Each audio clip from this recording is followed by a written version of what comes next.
Hello, and welcome. This is going to be like kind of a rant, ramble, slash discussion. Just kind of relax, watch this incredible Overwatch gameplay. First thing I'd like to do is apologize for any background noise you may be hearing. It seems my roommate has gotten really into Lego Fortnite, which, is interesting. But Fortnite, that's a good launching point for what we're getting into. It's a subject that's near and dear to my heart. Money, more so the spending of money, and how really we use money to buy our games nowadays. So I would like to open the discussion with this tweet here by @TheSomberGamer. This was posted on October 25th, talking about the release of Super Mario Bros. Wonder, the last Mario game to come out. And it says, no day one patch, no 100 gigabyte installs, no always online, no microtransactions, no DLC, no battle pass, no standard silver, gold, deluxe versions. You pay $60, pop the cartridge in, and play. Something you can't say about 90% of the other AAA games that come out these days. And this is mostly a commentary on the state of modern gaming. As you can tell, most of these concepts that are listed here are present in most modern games that you see now.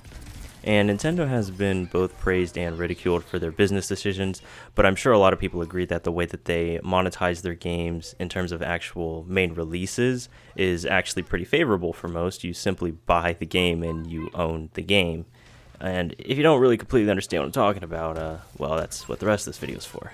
But before we get into that stuff, let's kind of take a step back and look at how entertainment in general has been monetized in the past, specifically, games.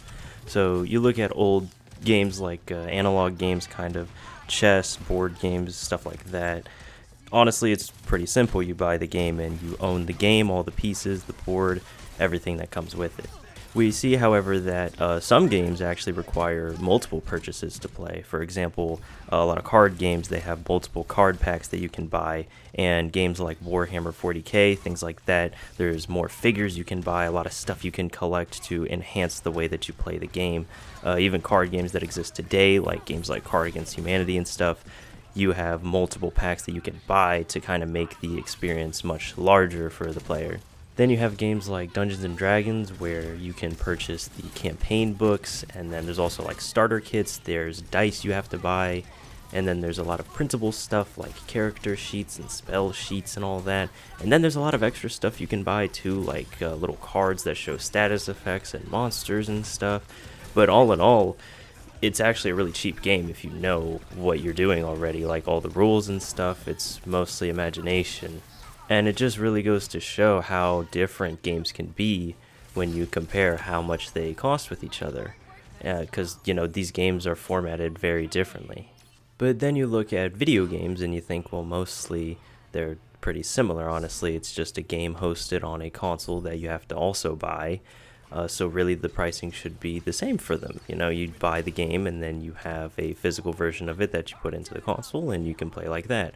In the case of PC games, a lot of those games you download. We don't really do disc drives for that anymore. But in the case of older game consoles that really got popular, like the Nintendo Entertainment System and the first PlayStation and Xbox, they were all pretty much the same in the way that they priced their games. You literally bought the physical edition and that's all you had.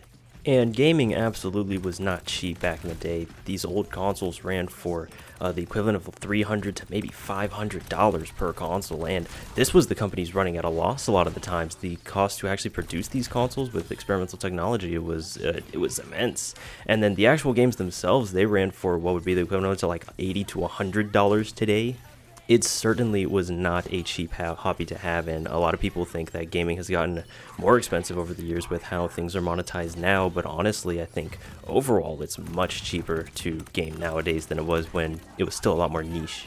And I think that a lot of what we see nowadays is attributed mostly to the advent of mobile games. Now, what was new with mobile games was that a lot of them were free, and if not free, they were extremely cheap. We're talking like $1 to $2, $3 if they were really, really good. And these games really cashed in on the concept of microtransactions. Not how we think of microtransactions now, but mainly just the concept of a transaction that is very small, and it's easy to make multiple of them.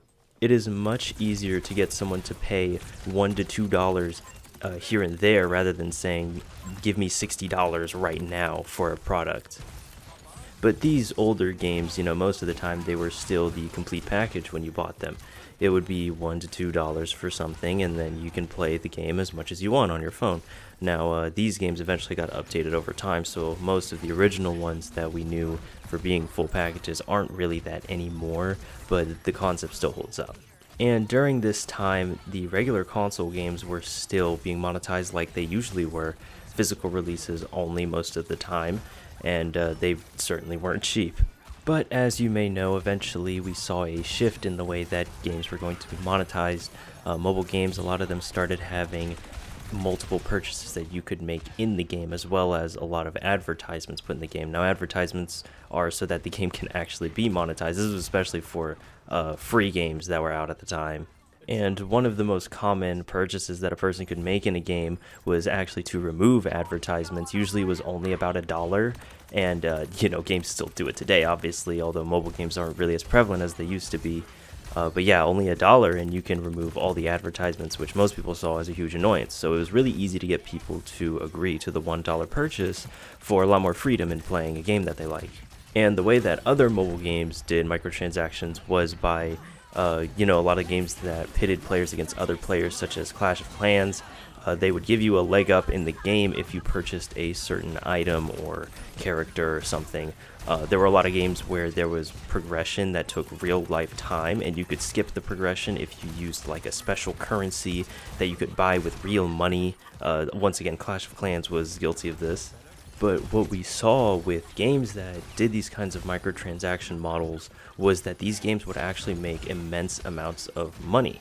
And that's because although most people didn't really bother spending money on them, there was actually a relatively small percentage of people that would purchase a lot from the game, because it was just so easy to get them hooked on making those very small purchases over and over again, so that although at the time it doesn't seem like a lot of money, over time they've actually spent dozens of dollars, if not hundreds of dollars over time.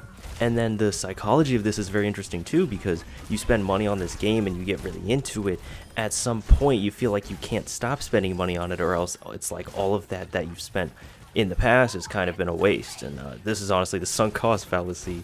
You're really in deep, you feel like you have to keep going or it was all for nothing. And this concept of using whales, as they called it, people that would spend a lot of money on microtransactions, it didn't go unnoticed by other game developers. So over time, we eventually saw microtransaction policies kind of snuck into these bigger console games. And for a while, it seemed that these microtransactions in more mainstream games didn't really seem like much of a problem, because most of the time these purchases would only be applied to cosmetic items. This was mainly concerned with multiplayer games where you had to compete against another team. People were worried that victory could only really be swayed by who had more money that they wanted to spend on the game. But most of the time, the purchases were only really for cosmetic items like skins and maybe like profile banners and stuff like that. Developers kind of wanted to make sure that these transactions were more like a little extra thing you could do if you wanted, and it wasn't something that made you feel left out like any kind of DLC content for games. And while based on the definition of DLC, downloadable content, it kind of was DLC, but the colloquial term as in being like an extra chapter to a story game or something, these purchases weren't really like that. But the concept of DLC is also an interesting one, because it kind of introduced that games didn't have to release with all of their content already. You could release a game and then add a few extra chapters, months or even a year down the line in DLC and charge an extra charge for it. So if you have a game that was priced at let's say industry standard $60, you could charge maybe another $20 for an extra few chapters to the game that some could argue should have been in the game already. But back to the concept of microtransactions in these AAA games, we had some companies that were starting to get really brave with their in-game purchases. For example, Star Wars Battlefront 2 that released on PlayStation 4 and Xbox One, this era of gaming consoles, they got really, really brave with what they were doing. They had main characters that you could play as in the game unlockable for a certain amount of money, and even like very important characters to Star Wars lore like Darth Vader. you couldn't play them in the game unless you spent money or unless you spent an extremely long time playing to unlock them in a legitimate way. And this led to people actually doing the math on how long it would take to legitimately unlock all the characters in the game without spending money, and the result was that it would take dozens upon dozens of hours just of grinding out the game to unlock these characters that you could otherwise just buy. This, along with the concept of loot boxes, which I'll get to in a second, it really pushed people over the edge and made them take a look back at how gaming has changed the way it's been monetized. And on that note, let's really discuss loot boxes. So the concept of loot boxes is mainly, the way it usually works was that in a game you would get some sort of in-game currency for completing some kind of task or something, and over time, if you got enough of this currency, you could buy a loot box. And these loot boxes would contain mostly all sorts of different things that were in the game. A lot of the time it was skins, maybe like poses and emotes for your characters. I would say that the main game that really popularized this concept was Overwatch when it first released. The way that they did loot boxes was really prominent. And I think that people actually really enjoyed the way that Overwatch did loot boxes because it added a little bit of novelty to what you were unlocking, which was a little fun, let's be honest. But it also had a lot of stuff that people actually wanted in loot box rotation. There weren't anything that you could unlock that felt kind of useless. You always got like a skin, a victory pose, a highlight intro, even sprays, which were the lamest thing you could get. They were pretty useful and they seemed kind of cool. But of course, we can't have a good thing for long, so eventually other games started putting loot boxes into their games. A lot of sports games started doing it, Call of Duty did it, and of course, Star Wars Battlefront 2 did it. And these games didn't do it, well, nearly as gracefully as Overwatch did. Honestly, this whole situation is kind of what brought monetization to the forefront of the discussion around video games. Most of the time, people brought up the fact that loot boxes were kind of like gambling, and then you had concepts like just buying characters, which obviously gave people an advantage over others based on how much money they were willing to spend. And this discussion actually did bring some changes to the game. For example, Star Wars Battlefront 2 removed a lot of the monetization things that they had in place in the game, and the game's actually been largely praised since then. People really like Star Wars Battlefront 2 now. However, there were still a lot of other games that just kind of laid back and didn't really comment on the situation, and they kind of still have the old systems that they have in the game. And I guess if people are willing to pay for it, then I guess they have the right to do that. And honestly, this is kind of the aspect to it that we have to discuss around gaming. It's that the players paid for these things, and that's why the companies charged for them.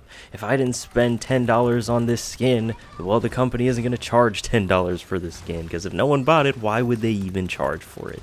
With that, however, we should take a look at some of the more popular modern games and how they've evolved their monetization systems over time. And I think it's honestly really interesting to look at. Now, the first one we're going to see is Fortnite, actually. Now, this game is extremely popular. You've most likely heard of it. But a lot of people don't know that Fortnite has actually undergone many changes to the basic structure of the game. When the game first released, it was actually more of a survival type building game, I guess. You kind of had to fight against hordes of things coming at you, and the main concept was that you could build with stuff. And the game was actually charged at a flat price. You bought the game, and that was the whole game. But at the time, there was a growing trend of Battle Royale games coming out. So Fortnite actually added their own Battle Royale mode to the game, and this mode was completely free. You did not have to buy the other copy of Fortnite to play the Battle Royale mode, so it was a lot more accessible to people. And with its unique look and concept in the main gameplay, it really became a lot more popular with people than other games like PlayerUnknown's Battlegrounds. And this is where we get into the way that Fortnite monetized this Battle Royale mode, because it was undoubtedly more popular than the base game that they had. And this is where the introduction of the Fortnite Battle Pass comes in. Now, I do not say lightly that the Fortnite Battle Pass is probably the most revolutionary concept to be added in gaming history in the modern day. This concept is what has revolutionized the way that games are even structured nowadays. we have a completely free game with a battle pass, which is a progression system that lets you unlock multiple cosmetic features. But to access this pass, you have to spend a small amount of money. I guess technically you don't spend money, you spend in-game currency, which has a real-life monetary equivalent. And one of the main concepts of the Battle Pass is that the Battle Pass is tied to the season of the game. Now the game is constantly being updated, and with each update there is a new Battle Pass system that is implemented, which means that anything that was involved in the last Battle Pass is no longer going to be available in the upcoming season.